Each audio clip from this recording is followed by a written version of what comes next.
오늘 본문 말씀 함께 보도록 하겠습니다. 사무엘상 20장 4절 말씀 함께 보도록 하겠습니다. 사무엘상 20장 4절 함께 읽도록 하겠습니다. 시작. 요나단이 다윗에게 이르되 내 마음의 소원이 무엇이든지 내가 너를 위하여 그것을 이루리라. 한 번 더 읽도록 하겠습니다. 시작. 소원이 무엇이든지 내가 너를 위하여 그것을 이루리라.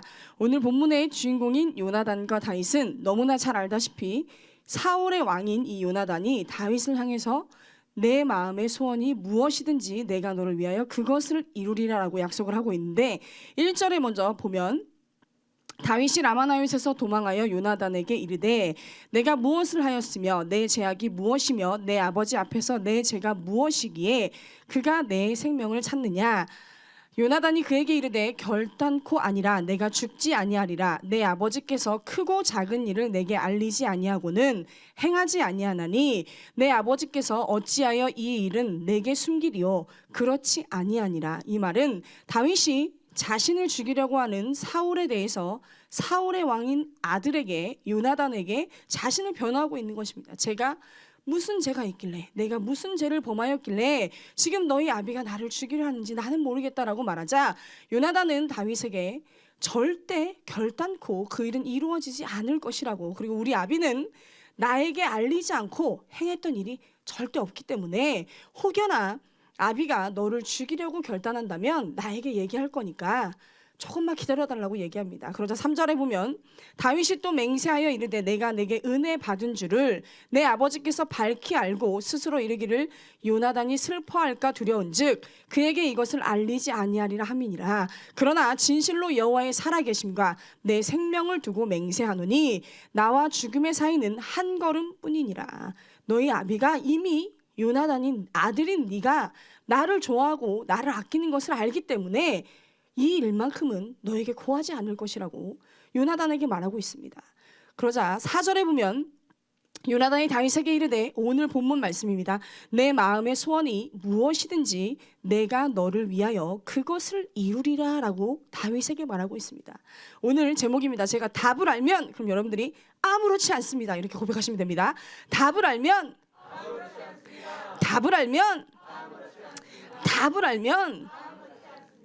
어찌 보면 이 요나단에게 하나님이 주신 마음이 없었다면 이 요나단은 이미 자신의 아비가 자신 때문에 다윗을 죽이려고 하고 있는 것을 알고 있었습니다. 왜냐하면 자신에게 넘어가야 될 왕권이 혹여나 다윗에게 넘어갈까 봐 이 사울은 눈에 불을 켜고 이 다윗을 죽이려고 하고 있는 것을 이미 어느 정도는 요나단이 눈치채고 있었을 것입니다. 그런데 이미 하나님의 답이, 하나님의 뜻이, 하나님의 섭리가 이스라엘 모든 왕의 자리와 모든 것들을 다윗에게 맡길 것을 알았던 이 요나단은 오늘 다윗을 향해 내가 너를 위하여 네가 마음에 원하는 것은 다 이루리라고 약속을 하고 있습니다. 그러면서 뒤에도 계속 보면 8절에 보면 그런즉 바라건대 내 종에게 인자하게 행하라. 이 다윗이 요나단에게 말하고 있습니다. 내가 내 종에게 여호와 앞에서 너와 맹약하게 하였음이니라. 그러나 내게 죄악이 있으면 내가 친히 나를 죽이라. 나를 내 아버지에게로 데려갈 이유가 무엇이냐 하니라. 이 다윗이 계속해서 약속하고 있고 네 소원을 들어주겠다고 약속하고 있는 요나단에게 이렇게 말하고 있습니다. 혹여라도 네가 네 아비의 뜻을 알고자 하는 과정에서 내 죄가 발견되거든 너가 친히 나를 죽이라라고 말하고 있습니다. 그만큼 다윗은 하나님 앞에서나 사람 앞에서나 자신이 결백함을 주장하고 있는 것입니다. 혹여라도 내가 모르는 죄가 발견되면 요나단 네가 친히 내게 와서 나를 죽이라고, 굳이 네 아비에게로 데려갈 이유가 뭐냐라고 얘기하고 있습니다. 그러면서 이 과정을 거친 이 요나단과 다윗은 12절에 보면 요나단이 다윗에게 이르되 이스라엘의 하나님 여호와께서 증언하시거니와 내가 내일이나 모레 이맘때에 내 아버지를 살펴서 너 다윗에게 대한 의향이 선하면 내가 사람을 보내어 내게 알리지 않겠느냐. 무슨 말을 하고 있냐면 내가 혹여나 내 아비의 뜻을 알게 되면 내가 어떤 방법을 통해서라도 너에게 이 일을 고하고 알릴 것이니 걱정하지 말고 기다리라고 말합니다.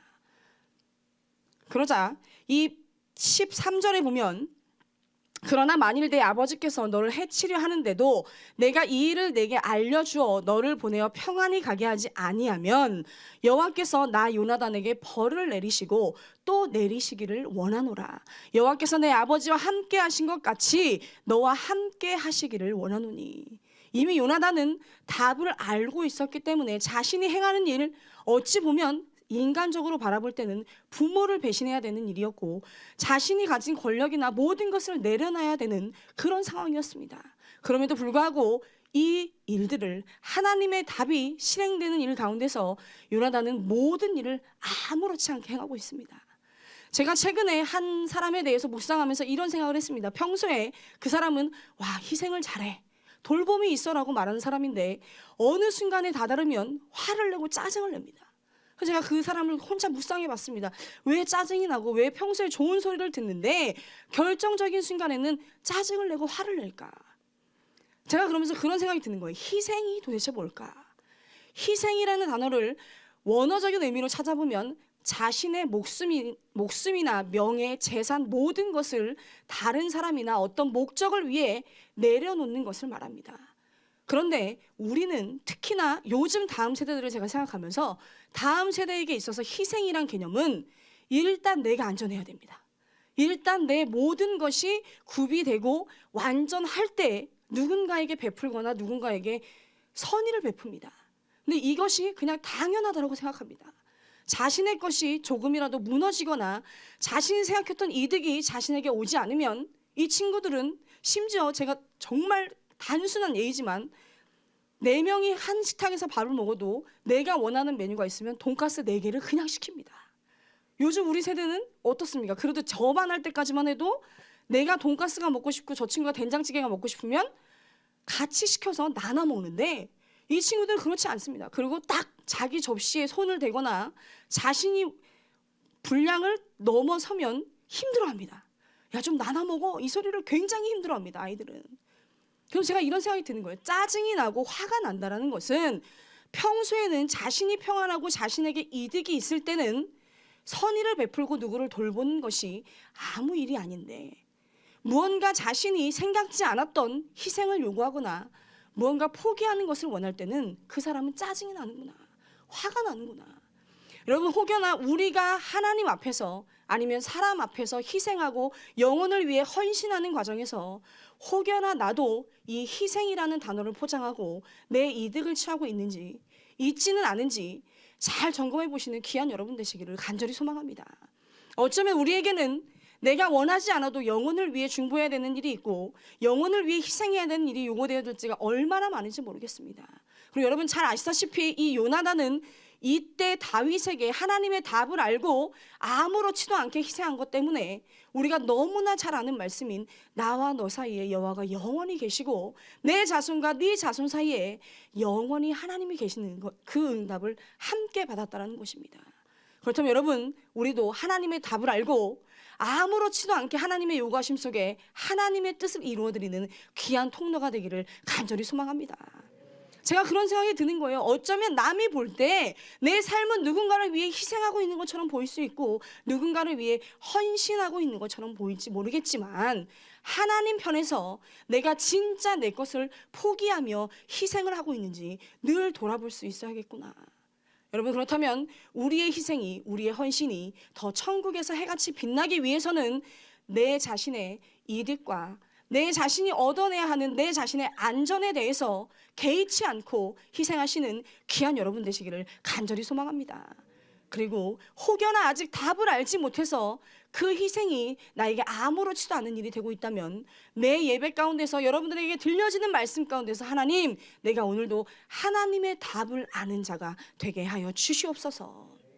오늘 이 요나단은 제가 굳이 일일이 다 설명하지 않을 것입니다. 너무나 잘 알고 있는 인물이기 때문에. 그러나 다윗에게 있어서 요나단이 베푼 은혜는 실제로도 평생 잊지 못할 은혜였습니다. 그리고 요나단 입장에서는, 다윗의 입장에서는 하나님 뜻 때문에 받았던 은혜였지만 요나단의 입장에서는 포기할 것이 한두 가지가 아니었을 것입니다. 그럼에도 불구하고 이 요나단의 희생이 우리가 너무나 잘 알다시피 지금까지도 우리가 위대하다라고 여기는 일꾼이 탄생할 정도로 영영한 후손의 역사를 이끌어냈다면 우리도 답을 알고 하나님의 일을, 하나님의 뜻을 이루어드는 일에 아무렇지도 않게 행할 수 있는 귀한 여러분 되기를 간절히 소망합니다.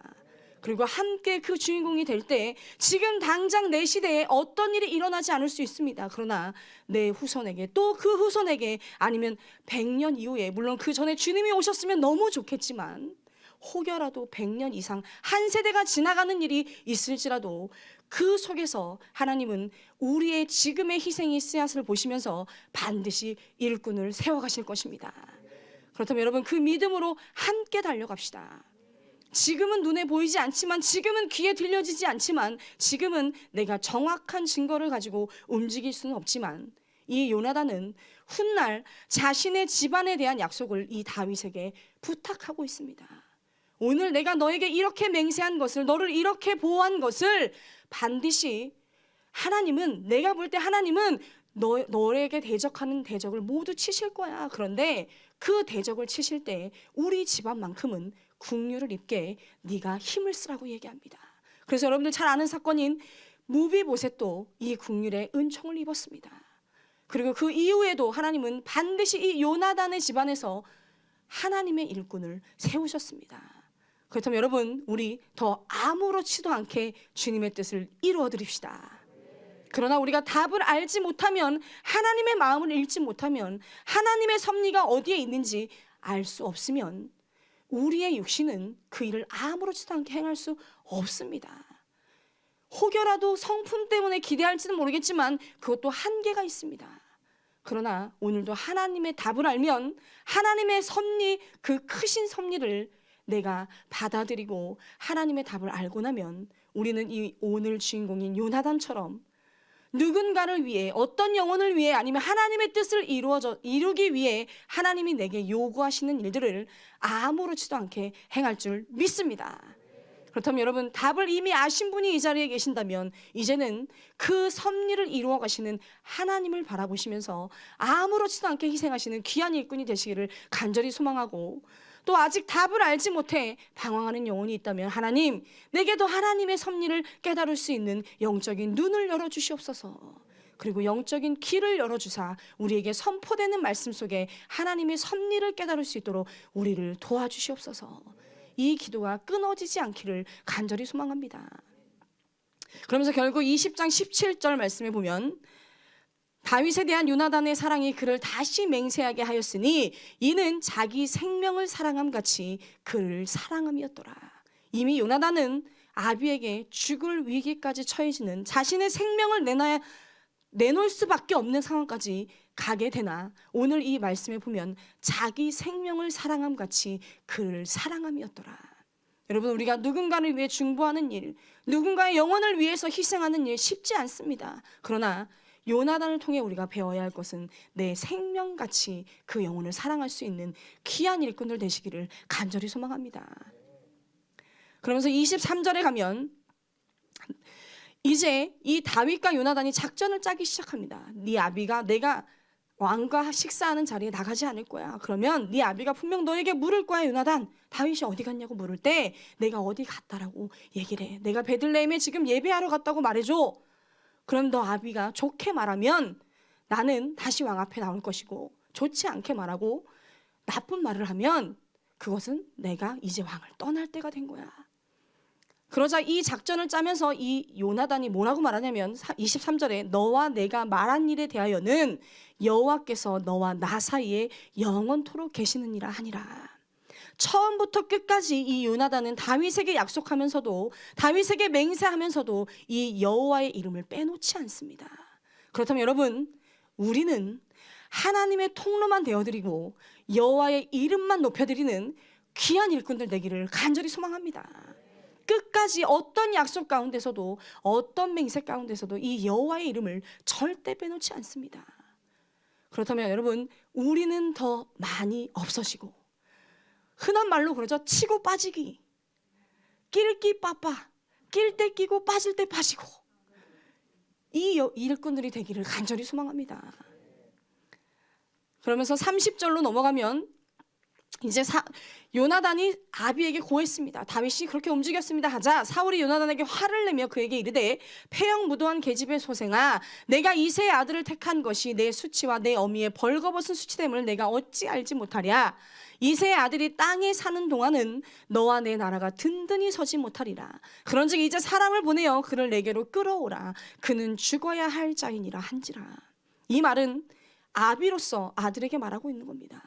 야 임마, 이 바보 같은 놈아, 이 수치스러운 놈아, 다윗이 살아있으면 네가 누려야 될 나라는 든든히 서지 못해. 그러니까 다윗은 반드시 죽여야 되는 인물이야. 당장 끌고 오라고 얘기합니다. 이때 요나단은 어쩌면 아비의 힘에 의해서 뜻이 흔들렸을 수도 있습니다. 왜냐하면 자신이 당연히 누려야 되는 것이었기 때문에. 그러나 요나단은 흔들리지 않고 이 뜻을 다윗에게 전하기 시작합니다.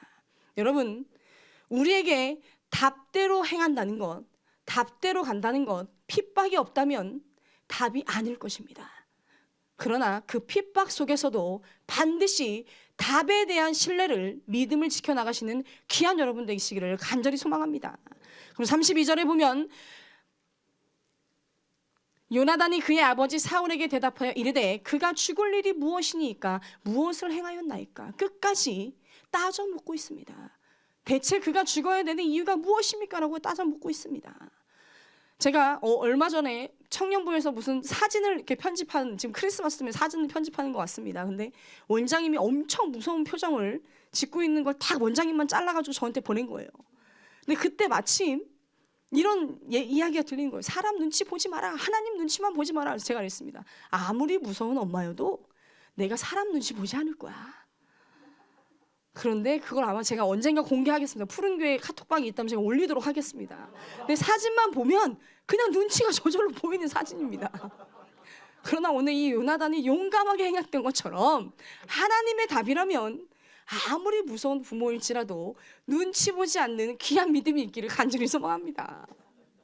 물론 저희 어머니 원장님은 하늘의 뜻을 가장 정확히 아시는 분이기 때문에 오히려 우리가 답을 몰라 눈치를 보는 상황이긴 하오나, 우리가 살아가면서 부모일지라도 하나님의 답과 어긋날 때는 냉정하게 단호하게 하나님의 답을 행할 수 있는 귀한 일꾼들 되시기를 간절히 소망합니다. 그러면서 33절에 보면 사울이 요나단에게 단창을 던져 죽이려 한지라. 요나단이 그의 아버지가 다윗을 죽이기로 결심한 줄 알고 심히 노하여 식탁에서 떠나고 그 달의 둘째 날에는 먹지 아니하였으니 이는 그의 아버지가 다윗을 욕되게 하였으므로 다윗을 위하여 슬퍼함이었더라. 이미 자신은 아닐 것이라고 확신했으나 사울의 마음 가운데 다윗을 죽이기로 결심한 것을 알아챈 이 요나단은 슬퍼하기 시작합니다. 그러면서 이 요나단과 다윗이 답대로 아버지의 뜻을 알고 약속한 대로 이 요나단이 움직이기 시작합니다. 그리고 약속한 대로 숨어 있는 다윗을 향하여 화살을 쏘고 자신의 무기를 관리하는 아이를 데리고 가서 화살을 쏜 후에 도망가라는 뜻을 전달합니다. 그리고 이 아이를 돌려보낸 후에 이 다윗과 요나단이 마지막 만남을 가집니다. 근데 이때 말씀을 살펴보면 다윗이 더욱 심하더니, 여러분 이 말은 무슨 말이겠습니까? 어찌 보면 하나님의 은혜를 입었던, 사람의 은혜를 입었던 다윗이 입은 은혜가 더 크다라는 것을 우리는 이 장면을 통해 알 수 있을 것입니다. 요나단의 입장에서도 포기하고 하나님의 답을 행하는 일에 쓰임 받는 것도 물론 어려운 일이었겠지만 이 다윗은 요나단에게 받은 은혜가 너무 크므로 더욱 심히 그 요나단을 붙들고 울기 시작합니다. 저는 이 장면을 제 스스로에게 적용하면서 이런 생각했습니다. 하나님, 진짜 은혜를 알고 내가 받은 은혜가 크면 클수록 내 눈에서는 눈물이 마르지 않겠습니다. 여러분, 그렇다면 오늘도 하나님의 은혜를 사람을 통해 입던 아니면 나와 하나님과의 독대의 관계에서 어떤 늘 넘치도록 입으시는 귀한 여러분 되시기를 간절히 소망합니다. 내가 내 죄 때문에 흘리는 눈물은 어느 순간 내 스스로 정결하다고 느껴지면, 내 스스로 정죄함 없이 하나님 앞에 섰다 생각하면 눈물이 마를 수 있습니다. 그리고 기쁨 때문에 흘리는 눈물은 기쁜 일이 사라지면 내가 원하는 대로 일이 이루어지지 않으면 그 눈물은 걷어갈 수 있습니다. 그러나 어떤 상황 가운데서도 하나님의 은혜를 사람을 통해 얻었던 하나님께 직접 입었던 그 은혜가 넘칠 때 우리의 눈에서 눈물은 마르지 않을 것입니다. 그리고 그 은혜대로 받은 은혜만큼 받은 은혜의 깊이만큼 내 눈에서 눈물은 내 스스로 원하지 않아도 하나님이 흐르게 하실 것입니다. 저는 이 장면을 보면서 그런 생각했습니다. 맞다. 다윗의 입장에서는 받은 은혜가 너무 크기 때문에 요나단보다 더 심히 통곡하고 울었다면 내게도 날마다 하나님의 은혜가 넘치기를 간절히 간구해야겠구나. 그렇다면 여러분, 하나님의 답대로 행하는 그 길 가운데 하나님의 은혜가 날마다 여러분 삶 가운데 넘쳐 흐르시기를 간절히 기도합니다. 그러면서 42절 말씀, 오늘 마지막 말씀입니다. 함께 읽도록 하겠습니다. 시작. 요나단이 다윗에게 이르되 평안히 가라. 우리 두 사람이 여호와의 이름으로 맹세하여 이르기를 여호와께서 영원히 나와 너 사이에 계시고 내 자손과 내 자손 사이에 계시리라 하였느니라 하니 다윗은 일어나 떠나고 요나단은 성읍으로 들어가니라. 이 말씀 구절 우리에게 늘 선포되는 말씀이고 늘 많이 읽었던 말씀이지만 여러분, 이 말씀이 진짜 내 말씀으로 내 삶 가운데 이루어지기 위해서는 우리 답을 아는 일에 더 전심전력합시다. 그리고 하나님이 이미 내게 답을 알게 하셨다면 이제는 어떤 희생을 요구하신지, 어떤 일을 요구하시든, 어떤 상황을 요구하시든, 어떤 사람을 내게 붙이시든, 어떤 영혼을 책임지라고 말씀하시든 아무렇지도 않게 내 모든 것을 포기하며 희생할 수 있는 귀한 일꾼들 되시기를 간절히 소망합니다. 답을 알면 아무렇지도 않습니다. 답을 알면 제가 푸른교회 와서 설교할 때마다 이런 생각을 합니다. 처음에 제목을 알려드리고 끝에 가서 말씀드리면 다들 동공이 흔들리십니다. 앞으로는 중간중간 잊어버리시지 않도록 말씀드리도록 하겠습니다. 제가 답을 하면 다 동공이 다 흔들리시는 거예요 지금. 그러나 여러분, 우리에게 늘 기쁨의 예배 가운데 하나님의 섭리를 깨닫게 하시고 답을 알게 하고 계신다면, 제가 좋아하는 또 하나의 찬양입니다. 주님 마음 내게 주셔서. 근데 다른 가사보다는 주님의 뜻이 이루어지도록. 여러분, 우리는 그냥 단순히 내가 주님의 마음을 품어서 누군가의 영혼을 살리고 있다고 생각할지 모르겠지만 내가 주님 마음을 품으면 하나님이 나를 향하신 주님의 뜻이 이루어지도록 만들어가고 계신다는 것입니다. 여러분, 이 찬양 함께 부르며 기도할 때 하나님, 내가 지금까지는 주님 마음을 구하는 일이 마치 내가 품지 못한 영혼을 품기 위한 것인지 모르겠습니다. 그러나 이제는 하나님의 뜻이 이루어지는 일에 내가 동참하기를 간절히 소망합니다. 그것이 영혼을 위한 희생일지도 모르겠고, 아니면 멀리 나가서 주님을 전파해야 되는 일일지도 모르겠고, 아니면 어떤 상황 가운데 나를 처하게 할지 나는 아무것도 모르나 오늘도 내가 주님의 마음을 품고 나아갈 때 하나님이 내게 향하신 하늘의 뜻이 이루어지는 일에 내가 귀한 통로가 되기를 간절히 소망한다고 원하시는 마음으로 우리 함께 찬양하고 기도하도록 하겠습니다.